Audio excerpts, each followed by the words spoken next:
The moment Dorian Ames said I had stolen the project, the entire room shifted like something cracked in the air and everyone heard it at the same time. I remember the way his voice cut across the long conference table. That is our project, our intellectual work. You stole it. Apologize and leave right now. He did not raise his volume, but the cold sharpness made every investor lift their head. Papers stopped rustling. Pens froze mid-note. A deal worth tens of millions suddenly hung from a thread he had just set on fire. I sat there, my hands folded, forcing myself to breathe evenly. My name is Marin Hale, and until that morning, I thought I understood humiliation. I had been wrong. Across the table, two investors from the Hawthorne Group leaned toward each other, whispering. One of them frowned at Dorian, then at me, like he was trying to place blame before the meeting had even continued. The air grew dense, silent, waiting for my response. I opened my mouth, but nothing came out. Dorian stepped closer, angling himself so the investors saw only him. We cannot move forward until she admits what she did. Let us settle this now. Before I could stand. Althea Rowan, my lawyer, rose from her chair. She was small, deliberate, composed in a way that made people pay attention without understanding why. Everyone, please stay calm, she said, and only then did the room exhale. She looked directly at Dorian. You are insisting my client stole something. Then please, prove it. Her tone was not loud. It was final. She reached into her leather case and pulled out a thick folder neatly clipped, heavy with pages that did not shake in her hands. She set it down in front of him. The sound of it hitting the table was louder than expected, and every investor's eyes followed her fingers as she slid it forward. No one moved, not even Dorian. And as he stared at that folder, the one he never expected to see, I felt something settle inside me, a clarity I had not felt in days. 3 days before this moment, I was fired and forced to apologize for something I did not do. That was where everything began. 3 days earlier, I was exactly where Vesperon Tech preferred me to be quiet, focused, tucked behind a screen while everyone else talked about innovation in meetings I was never invited to.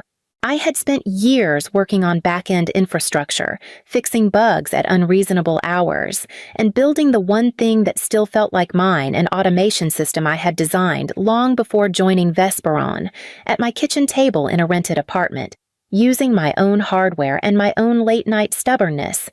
It was the only project that had ever made me feel like I was shaping something new. That morning, I had barely logged in when 2 people from HR appeared beside my desk.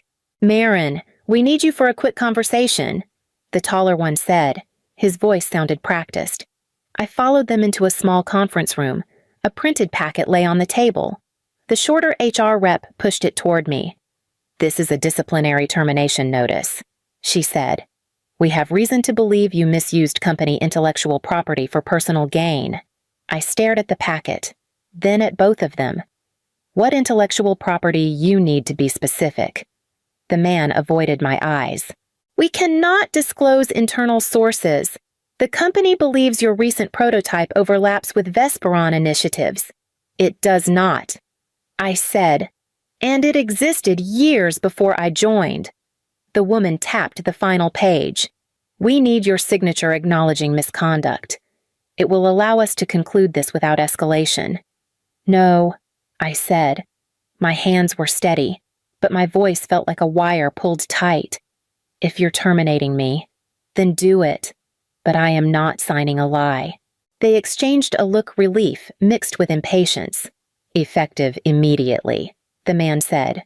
Your employment with Vesperon Tech is terminated. There was no escort, no dramatic scene. Just silence as I gathered my bag and walked toward the elevators. I was almost out the door when a junior HR assistant, someone I barely knew, hurried up beside me. She kept her voice low. Marin, be careful. They are desperate before the investor meeting. And then she was gone, leaving her warning hanging in the air like a spark that had just touched dry wood. The day after they fired me, Vesperon asked me to return for a brief clarification meeting. The email claimed it was procedural. The tone felt anything but. When I stepped into the conference room, Dorian Ames was already there, leaning back like he owned the air. A single sheet of paper sat centered on the table. "Marin," he said, smiling without warmth. "This is simple. Sign the acknowledgement, apologize for the misunderstanding, and we will close this quietly." "There is no misunderstanding," I said. He pressed his fingertip on the paper. "This protects you. If you refuse, the company may have to explore legal action. That is not something you want." I scanned the form. It claimed I had misappropriated conceptual materials belonging to the Ames Flow initiative. I looked up. Ames Flow. Dorian straightened. "Yes. The system you were developing fits the strategic direction I laid out months ago. It was my concept. You expanded on it. That makes the work part of my initiative. It existed long before I joined Vesperon," I said. "You know that." His jaw flexed. "Marin, you are not listening. Sign the apology. Acknowledge you acted without proper authorization. And this ends now." My phone buzzed in my pocket. A notification flashed across the screen. Email from Dorian Ames, recalled message. But the preview line didn't vanish quickly enough. "Delete original trail. Replace with unified version." I raised my eyes to him. He looked confident, almost bored. "I am not signing this," I said. He exhaled sharply. "Then you are making a serious mistake." I walked out without answering. By the time I reached the parking lot, my hands were trembling. The cold air did nothing to steady me. That evening, I sat at my apartment table, the one where I had built every line of that system years earlier. My laptop glowed with my bank balance thin, shrinking, unforgiving. My phone buzzed with unread messages from recruiters, friends, automated bills. For a moment, I wondered if I should just sign, make the noise stop, let them take whatever they wanted. But the recalled email's preview stayed lodged in my mind, sharp as a splinter. By the next morning, fear had turned into something sharper. I needed help, real help. I spent hours calling attorney after attorney. Most declined before I finished explaining. Too close to investor season. One said, "We cannot take on Vesperon Tech." Another added, voice tight. A third whispered, "They have deep pockets." I am sorry. By noon, my chest felt hollow. Then one assistant on the other end paused and said, "Try Althea Rowan. She takes cases no one wants." When I arrived at her office, she didn't waste time. She gestured to the chair across from her. "Tell me everything." I set my bag down and pulled out everything I had, old notebooks filled with sketches, my employment contract with highlighted clauses, server logs printed out at 2 a.m, and my personal timestamps showing the prototype had existed years before Vesperon ever interviewed me. Althea didn't blink. She read silently, turning page after page with the precision of someone who had done this for decades. When she finally spoke, her voice was steady, almost cold. "They are not trying to protect intellectual property," she said. "They are trying to take yours." I felt something release in my chest. "You believe me." She lifted the contract. Clause 7, subsection B. "This is a pre-existing work exemption. Your system is legally yours." They know it. That is why they are pressuring you to sign away ownership. I swallowed hard. Dorian said he might pursue legal action. "That is bluster," Althea replied. "If they thought they had a real case, they would have filed already. Instead, they are staging meetings and rewriting narratives. That tells me they are afraid of what I asked." She folded her hands. "Of the investors discovering the truth before the deal closes." The room felt warmer suddenly, as if oxygen had returned. Althea stood. "I will represent you." Aggressively. "But we need to prepare. They will use the investor meeting to corner you. So we strike first. With evidence, not emotion. For the first time since Vesperon turned on me, I felt like I wasn't drowning. 2 nights before the investor meeting, I sat on the floor of my apartment surrounded by open folders and half-charged devices. I was digging through my old Vesperon email archive when I noticed the first gap, a missing chain where there should have been months of documentation. I leaned closer to the screen. Althea, this entire thread is gone. She took my laptop, scrolling with sharp, quick movements. These are not deletion patterns. This is selective extraction. They went into my archive, I asked. They did more than that. Althea pulled a flash drive from her case. I checked your network logs. Someone attempted remote access to your home system the night after they fired you. My stomach tightened. From where she tapped the screen? From an address registered to Vesperon's downtown office. Before I could respond, my phone buzzed with a notification, an old email syncing from my cloud backup. I opened the preview, and the subject line blurred for a moment before snapping into focus. It was an email from Dorian, sent weeks earlier and recalled almost immediately. But the preview text had survived. Remove her name from all documentation. I handed the phone to Althea. She read it once, then again, her mouth a thin line. Good, she murmured. This proves they were already rewriting authorship long before any accusation. That system was mine, I whispered. I built it before I know, she said. And now we show them. For the next hour, she organized everything with surgical precision. Contract Clause 7. Subsection B, she said, sliding the document into place. Dated source code. Original architecture logs. Third-party repository timestamps showing creation years earlier. And these she held up printed breach logs show attempted access from Vesperon's own network. She closed the folder, the one she would later place on the conference table in front of Dorian. They never expected you to defend yourself, Althea said quietly. That is the only reason they were sloppy. Her calm certainty cut through the haze in my chest. I looked at the stack of evidence, each page a piece of the truth they had tried to bury. Althea rested her hand on the folder. This is enough. Now we prepare for the meeting. The notice arrived in Althea's inbox just after noon. She read it once, then pushed her glasses up the bridge of her nose. They want you present at the investor meeting, she said. They claim it is to close all pending internal disputes. I let out a short breath. They want to corner me again. They want a staged apology, Althea replied. They intend to parade you in front of investors and pretend the matter is resolved. It makes them look clean, and it makes you look guilty. My chest tightened. If I refuse, they will use your absence as proof that you admitted fault. She glanced at me. This is not a request. It is a trap. The words settled heavily between us. I leaned back in my chair, rubbing my palms together. My reputation. If this goes wrong, I know, Althea said softly. I worked years in this field. If they brand me a thief, no company will touch me. They will try, she answered, but truth is a louder weapon. We go in prepared. I hesitated. The money scares me too. I have maybe enough savings for 2 months. If they drag this out, they will not drag anything out, Althea said. This ends quickly once the investors see the real documentation. Her certainty steadied the room, but fear still pressed at my ribs.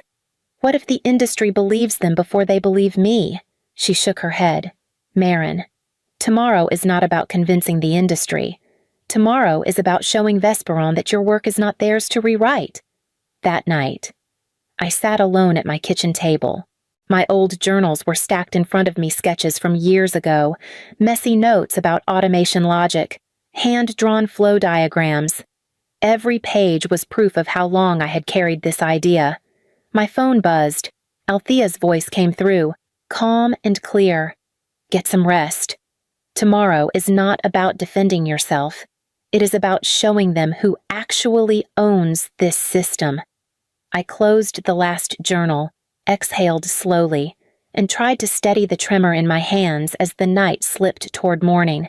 The investor meeting started with the kind of forced enthusiasm that always made my skin tighten. Dorian Ames stood at the head of the long conference table, gesturing at a series of slides that looked nothing like the system I had built. He spoke quickly, confidently. "This," he announced, pointing at the screen, "is the Ames Flow engine, a breakthrough in automated response architecture. Ames Flow." Hearing the stolen name again scraped against something raw inside me. An investor from the Hawthorne Group raised a hand. "Can you walk us through the original development timeline? It seems accelerated." Dorian smiled stiffly. "We have a flexible team. Innovation moves fast." Another investor leaned forward. "And the author tags embedded in the prototype files. Why do some reference an external machine signature?" Dorian's jaw twitched. "We integrate many sources internally." I felt Althea shift beside me, silent but attentive. The questions grew sharper. Who authored the core logic? Why does the earliest repository date predate Vesperon ownership? Where is the original architect? "Finally," Dorian snapped. He turned toward me, eyes burning with impatience. "That is our project," he said, voice cutting through the room. "Our intellectual work. You stole it. Apologize and leave." A hush fell instantly. Chairs stilled, pens dropped. Althea rose before I could breathe. Her voice was calm, anchored. "Everyone, please stay seated." Dorian scoffed. "This is an internal matter." "Then please," she said, "prove it." Silence gathered again, heavier this time. Althea placed the thick folder at the center of the table. She opened it just enough for the investors to see the title page, "Pre-existing IP Ownership Documented Evidence." She pushed it forward. "This contains dated source code, repository timestamps, system logs from Marin Hale's personal servers, and employment contract clauses confirming her exclusive ownership." The closest investor pulled the folder closer. His expression shifted from confusion to clarity to hard disapproval. Another investor exhaled sharply. "Dorian, is this accurate?" Dorian's face drained of color. His mouth opened, but no sound followed. Althea didn't look at him. She placed her hand on the folder, steady and certain, as the truth settled across the table like a hammer. The moment the investors reached the second page of Althea's folder, the entire meeting broke apart. An older investor closed the file and pushed his chair back. "We need to stop here," he said. "This discussion cannot continue until we verify every document in this packet." Another investor, the one who had been quiet since the beginning, spoke under his breath but loud enough for the room to hear. "This is not a dispute. This is a liability." Those words hit Vesperon's leadership like a blow. The chief operations officer, seated near the end of the table, leaned forward quickly. "Let us move to a private room," he said, his voice thin. "We can clarify details internally." Althea stepped slightly in front of me. "My client will not answer any questions without legal representation present." The chief operations officer's jaw tightened. "No one is interrogating her." "That is exactly what you attempted," Althea replied. "The meeting is paused. We stay here." Investors exchanged glances, waited, impatient. Dorian stood frozen beside the screen, one hand still hovering near the clicker he had been using. The confidence he'd worn a moment earlier drained from his posture. Sweat gathered along his hairline. His voice shook when he tried to speak. "This is being blown out of proportion," he insisted. "The documentation she brought is incomplete. It must be." "She does not understand Dorian." An investor interrupted. "Your signature is on several internal emails submitted as evidence." His mouth snapped shut. Another investor lifted a page from the folder, tapping a paragraph with 2 fingers. "This clause explicitly states her pre-existing ownership. Why was this never disclosed in your briefing?" Dorian blinked rapidly. "It must have been overlooked." "Overlooked," the investor repeated. Incredulous. The chief operations officer quickly stepped in. Let us move to a closed-door session now. Dorian, come with us. But Dorian didn't move. He didn't look capable of moving. His shoulders sagged as if something inside him had finally cracked under the weight of questions he couldn't outrun. Althea leaned toward me and whispered, "They are not worried about you. They are worried about themselves." And as the investors gathered their papers, the balance of power in the room shifted completely. By the next morning, the shock had settled over Vesperon Tech like a heavy fog. Before I even finished my first cup of coffee, an announcement went out to all major stakeholders the investor deal was paused indefinitely. No timeline, no guarantees. A few minutes later, Althea called. They launched an internal investigation at sunrise. She said, "Documents are already coming out." What kind of documents, I asked.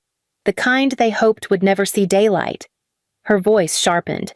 Deleted code versions. Altered author tags. Requests to remove your name from original commits. And the breach attempts traced directly to their own network. I sank into my couch, gripping the phone. So they cannot deny it anymore. They will try, she said. But the record is too loud now. By noon, the news reached me through an email forwarded by a former colleague. Dorian Ames terminated for cause. Not suspended, not reassigned, terminated. His stock options revoked, his access disabled, his carefully curated career shattered in less than a day. A second notice followed disciplinary action for the HR leaders who had handled my case. Failure to follow internal policy, the memo said. Complicity in procedural misconduct. Then came the message I never expected delivered by courier, printed on heavy paper with the Vesperon seal at the top. A formal apology. It acknowledged the false accusations. It acknowledged the mishandled termination. It acknowledged my pre-existing intellectual property in writing, signed by senior leadership. When Althea arrived at my apartment that afternoon, she carried a folder of her own. She sat across from me, tapping one page with her pen. "This is the settlement," she said. "It includes damages, legal fees, and complete, undisputed recognition of your exclusive ownership. No one at Vesperon will ever be able to claim otherwise." I read the document slowly, line by line. My name appeared in every section: the rightful owner, the original architect, the person they could not erase no matter how deeply they tried to bury the truth. Althea closed the folder gently. "It is yours now. Marin. All of it." The call came the following morning while I was still trying to convince myself the last few days had been real. I answered on the third ring, expecting another automated notice or a stray message from HR. Instead, a familiar voice spoke. "Marin Hale. This is Adrian Cole from the Hawthorne Group." I sat up straighter. "Yes, I remember you. I hope you will excuse my directness," he said. "Yesterday's meeting was revealing. We reviewed the documents your attorney provided. We also reviewed the dates on your earliest prototypes." He paused. "We are not calling to purchase your system. We want to partner with you." The word felt strange on my tongue. Partner. Yes. Under your ownership, your design, your control. Adrian's tone softened. "We believe the market is ready for what you built, and we believe in backing the right creator." For a moment, I could only grip the edge of my kitchen table. Something inside me, something that had been knotted tight for months, finally loosened. "What do you need from me?" I asked. "Just a meeting," he said. A real one this time. We spoke for several minutes. Terms were outlined, expectations clarified. When the call ended, I sat in silence, letting the steadiness settle into my bones. Later that afternoon, I walked past Vesperon's headquarters on my way to meet Adrian. The building looked the same as it always had: blue glass, metal trim, polished edges, but it no longer carried the weight it once did. I felt no bitterness, only closure. At the Hawthorne office, I signed the partnership contract under my own LLC, each letter of my name written without hesitation.